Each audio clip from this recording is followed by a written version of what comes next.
Hi Gosi here and welcome.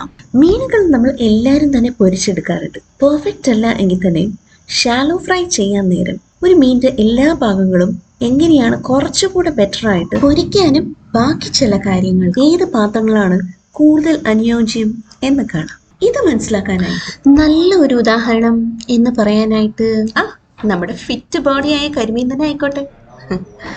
കാണിച്ചു തരാനായിട്ട് ഇപ്പൊ എനിക്ക് കരിമീൻ തന്നെ അങ്ങോട്ടില്ല, ഇത് വെച്ച് നമുക്ക് അഡ്ജസ്റ്റ് ആവും അല്ലെ.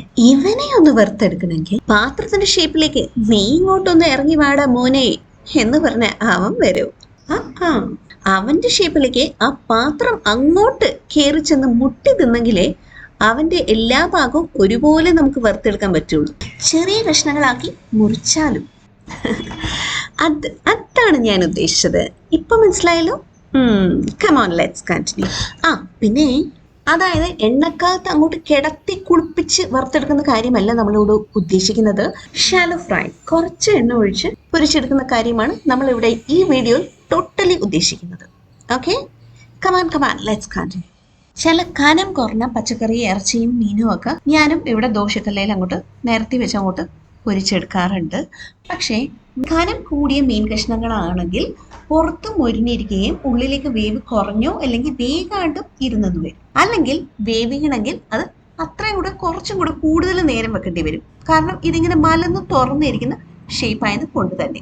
അതോടൊപ്പം തന്നെ വരുന്ന പ്രശ്നമാണ് എണ്ണ അങ്ങോട്ട് കാര്യമായിട്ട് സ്റ്റവയിലേക്ക് ചുറ്റുപാടും അങ്ങോട്ട് തെറിപ്പിച്ചിടും. നമുക്കൊന്ന് ക്ലീനിങ്ങിന് ചെറുതായിട്ട് കുറച്ചും കൂടെ കൂടുതൽ നേരം നിൽക്കേണ്ടി വരും എന്നുള്ളതാണ് ഈ ചപ്പാത്തി ആൻഡ് ദോശക്കല്ല് നമ്മൾ ഫ്രൈ ചെയ്യാൻ ഉപയോഗിച്ചാൽ വരുന്ന പ്രശ്നം. പക്ഷെ ഇനിയിപ്പോൾ എന്തൊക്കെ പറഞ്ഞാലും ഞാനിവിടെ ദോശക്കല്ല് ഉപയോഗിക്കൂ. ആ ശീലം മാറ്റാൻ താല്പര്യമില്ല എന്നുള്ളവർക്ക് നമ്മുടെ ഈ അപ്പച്ചട്ടിയുടെ അടപ്പുണ്ടല്ലോ, ആ ഷേപ്പിലുള്ള ഒരു അടപ്പ് ഉപയോഗിക്കുകയാണെങ്കിൽ ഉള്ളിലേക്ക് അത് വെന്ത് കിട്ടാനും എണ്ണ തെറിക്കലിനും ഈ രണ്ട് പ്രശ്നങ്ങൾക്കും അതൊരു പരിഹാരമാണ്. സെക്കൻഡ് ഓപ്ഷനായിട്ട് ദോശക്കല്ലിന്റെ ആ വക്ക് തീരെ കുറവാണല്ലോ, അപ്പൊ അതിനെക്കാട്ടും കുറച്ച് വക്ക് കുറച്ചും കൂടെ ഉയർന്നിട്ടുള്ള, അതായത് ഒറ്റവാക്കി പറഞ്ഞിട്ടുണ്ട് പാൻസ്. യെസ് അത് തന്നെ. പാൻസ് യൂസ് ചെയ്യുവാണെങ്കിൽ കുറച്ചും കൂടി സൗകര്യമാണ്. പക്ഷേ നിങ്ങൾ അപ്പച്ചട്ടിയുടെ അഡ്വാൻറ്റേജസ് ഒന്ന് കേട്ടു നോക്കും. എണ്ണ അളവിൽ കുറച്ച് ഉപയോഗിച്ചുകൊണ്ട് നമുക്കിത് എല്ലാം നല്ല എഫക്റ്റീവായിട്ട് നമുക്ക് ചെയ്തെടുക്കാൻ പറ്റുന്ന ഫീച്ചേഴ്സാണ് ചീനച്ചട്ടി ആൻഡ് അപ്പച്ചട്ടിക്കുള്ളത് when it comes to shallow fry. അല്ലെങ്കിൽ തന്നെ ഒന്ന് ആലോചിച്ചൊക്കെ, തീരെ ഫ്ലാറ്റ് ആയിട്ടുള്ള ഒരു ചട്ടിയിലേക്ക് നമുക്ക് കനം കൂടിയ ഒരു മുഴുവൻ മീൻ ഇട്ട് കൊടുത്തിട്ടുണ്ടെങ്കിൽ അതിന്റെ തലയും വാലും ആ സൈഡ് ഭാഗങ്ങളും ഒരുപോലെ അങ്ങോട്ട് മുട്ടില്ല, അവിടെ മൊരിഞ്ഞ് കിട്ടില്ല.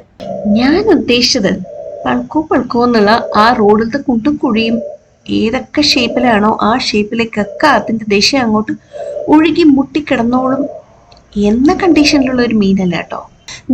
ഇന്നത്തെ മീൻ പോലെ അത്യാവശ്യം ഫ്രഷ്, അല്ലെങ്കിൽ നമ്മുടെ നേരത്തെ എക്സാമ്പിൾ പറഞ്ഞതുപോലെ നല്ല ഫിറ്റ് ബോഡി പോലെ കരിമീൻ പോലെയുള്ള മീനുകൾ.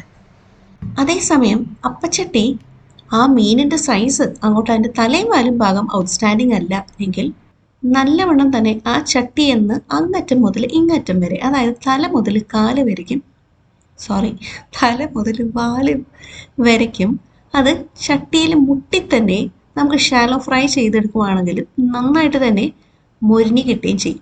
ഇല്ലെങ്കിൽ ഇതോടൊപ്പം നിൽക്കാവുന്നത് ചീനച്ചട്ടി ഒരുപാട് മലന്നതും അല്ല, ഇങ്ങനെ കുത്തനെ അല്ലാത്ത സമയം നിൽക്കുന്ന ഒരു ചീനച്ചട്ടി ഓൾസോ ഇസ് ആബ്സല്യൂട്ട്ലി ഫൈൻ. പിന്നെ മറ്റേ മലന്ന പാത്രങ്ങൾ അപേക്ഷിച്ച് നോക്കുമ്പോൾ കുറച്ചും കൂടെ എളുപ്പം തന്നെ വെന്ത് കിട്ടുകയും ചെയ്യും. കഴിഞ്ഞില്ല, ഇതിന്റെ ഒരു വക്ക് ഒരുപാട് ഉയർന്നതല്ലാത്തതും ചെറിയ കുഴിയായതുകൊണ്ട് തന്നെ കഷ്ണങ്ങൾ അങ്ങോട്ട് ഉടയാതെ മറിച്ചിടാനും അപ്പച്ചട്ടിയാണ് കൂടുതൽ അനുയോജ്യം.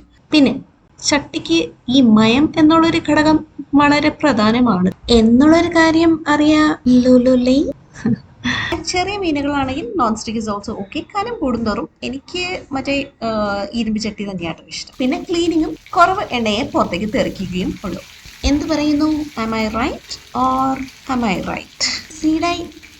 CID എന്ന അദാലത്ത് സോൾസ് സ്ഥിരമായി കാണുന്ന ഒരാൾ ഇവിടെ ഉണ്ട്. ഇത് അവിടെ നിന്ന് കിട്ടിയിട്ടാ. ഇതിലിട്ട് വറുത്തോണ്ടിരുന്ന അവിടെ എത്ര നേരം നിൽക്കണം? ഉള്ളവരേക്കും നല്ലവണ്ണം വേഗണം എന്ന ഉദ്ദേശമുള്ളവരാണെങ്കിൽ എനിക്ക് ഒട്ടും തോന്നുന്നില്ല സമയം കൂടുതൽ എടുക്കുന്നു. കാരണം ഒരു പരന്ന കല്ലേല് അവിടെ നമ്മൾ അത്രയും കൂടെ കൂടുതൽ നേരം വേണം ഇതിട്ട് വേവിച്ചെടുക്കാനായിട്ട്, പ്ലസ് ക്ലീനിങ് ടൈമും. അങ്ങനെ നോക്കുമ്പോൾ ഇത് സമയം വലിയ ഡിഫറൻസ് ഒന്നും വരുന്നില്ല, അതേ നേരത്തിൽ തന്നെ ചെയ്തെടുക്കാവുന്നതേ ഉള്ളൂ. ബട്ട് ഇങ്ങനെ തവണകളായിട്ട് ഇടാനും എടുക്കാനും തിരിക്കാനും മറിക്കാനും ഒക്കെ ആയിട്ട് നമ്മുടെ കൈ ഇവിടെ ഇടക്ക് വേണം. നമ്മൾ പാചകം ചെയ്യാൻ തുടങ്ങുന്ന ആ സമയം തന്നെ ഇത് ആദ്യം തന്നെ അങ്ങോട്ട് വറുക്കാൻ വെച്ചേക്കാം, അല്ലെങ്കിൽ പാത്രമൊക്കെ കഴുകാൻ. അപ്പൊ ആ നേരത്ത് നമ്മളത് ഇടയ്ക്ക് ഇങ്ങനെ നമുക്കത് ഇട്ട് കൊടുത്തുകൊണ്ടിരിക്കുവാണെങ്കിൽ സമയം അവിടെ ബാലൻസ് ചെയ്യാവുന്നതേ ഉള്ളൂ. അല്ല എന്നുള്ളവർക്ക് ഞാൻ പറഞ്ഞില്ലേ, go for a pan or നടുവ് ഒരുപാട് കുഴിയാത്ത ഒരു ചീനച്ചട്ടി നമ്മൾ തിരഞ്ഞെടുക്കുകയാണെങ്കിൽ കുറച്ച് കൂടുതൽ മീൻ കഷ്ണങ്ങൾ ഒരുമിച്ച് വെച്ച് വറുത്തെടുക്കാൻ കുറച്ചും കൂടെ സൗകര്യപൂർവ്വമാണ്. So that's one added point as well. ഒന്ന് ചിന്തിച്ച് നോക്കിയിട്ടുണ്ടെങ്കിൽ ഈ അപ്പച്ചട്ടി തന്നെ അങ്ങോട്ട് വലുതായി വന്നിട്ടുണ്ടെങ്കിൽ ചീനച്ചട്ടി. അതുകൊണ്ട് തന്നെ ഇവരൊരു ഒറ്റ ഫാമിലിയാണ്. അങ്ങനെ ഒരു സ്ട്രോങ് ആയിട്ടുള്ള ഒരു ബന്ധം ഇവർ തമ്മിൽ കിടക്കുമ്പോൾ മീനിൻ്റെ വലിപ്പം അനുസരിച്ചും എണ്ണം അനുസരിച്ചും നിങ്ങളുടെ സമയം അനുസരിച്ചും നിങ്ങൾ അങ്ങോട്ട് തീരുമാനിച്ചോളൂ. ഓക്കെ, ഇത് പാർട്ട് 2 ആയിരുന്നു കേട്ടോ. 1 കാണാത്തവർക്ക് ലിങ്ക് കൊടുത്തേക്ക്. വീഡിയോ ഇഷ്ടപ്പെട്ടാൽ ഒന്ന് ലൈക്ക് ചെയ്യണേ. See you again with a nice video. This is Godseem signing off. Goodbye.